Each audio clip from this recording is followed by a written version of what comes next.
আজকে আমি এসি একটা খুলতে এসেছি। এই যে দেখতে পাচ্ছেন কি কোম্পানির এসি, এটা স্যামসাংয়ের এসি, সেটা আমি খুলতে এসেছি। মেশিনটা একদমই খারাপ হয়ে গেছে। দেখতে পাচ্ছেন আমি সুইচ দিয়ে দিয়েছি, তবু কিন্তু মেশিন রান করছে না। কাস্টমার এটা এক্সচেঞ্জ করে নিয়েছে। সো আমি মেশিনটাকে খুলে দিচ্ছি। খুলে দেওয়ার পর আপনাদের দেখাচ্ছি কীভাবে খুলছি।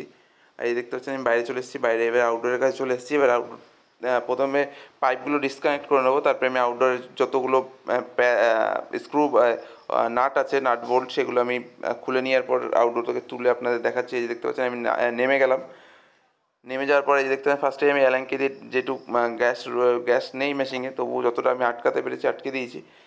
সো যেটুকু আটকানো গেছে সেটুকু আমি আটকে দেওয়ার পরে এই যে দেখতে পাচ্ছেন আমি গ্যাস লাইনটা খুলে দিচ্ছি, অথবা পাইপ লাইনটা খুলে দিচ্ছি। খোলার পরে দেখবেন কতটা গ্যাস বেরাচ্ছে।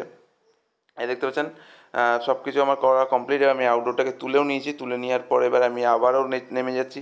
যেহেতু এটা অনেক আগেকার নন ইনভার্টার এসি ছিল, যার জন্য খুবই ভারী ছিল। এই দেখতে পাচ্ছেন আমি আউটডোর পাইপ সবই খোলা হয়ে গেছে, অ্যাঙ্গেলও খোলা হয়ে গেছে। এবার শুধু ইনডোরটাকে খুলবো, তাহলে আমার আনস্টল কমপ্লিট হয়ে যাবে। দেখতে পাচ্ছেন আমি ইনডোরটাকে খুলে নিচ্ছি। এইটা হলো ইঁদুরে মেশিনটাকে পুরো নষ্ট করে দিয়েছে, যেটা দেখে বোঝা যাচ্ছে।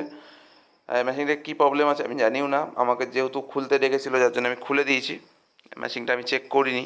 আর দেখতে পাচ্ছেন প্লেটটা যেহেতু স্ক্রু দিয়ে ঠোকা ছিল, প্যাচ ছিল না, যার জন্য আমাকে এটা হাতুড়ি ছেনে দিয়ে খুলতে হয়েছে। এই দেখতে পাচ্ছেন আমি খুলে রেখে দিলাম। Thank you for watching.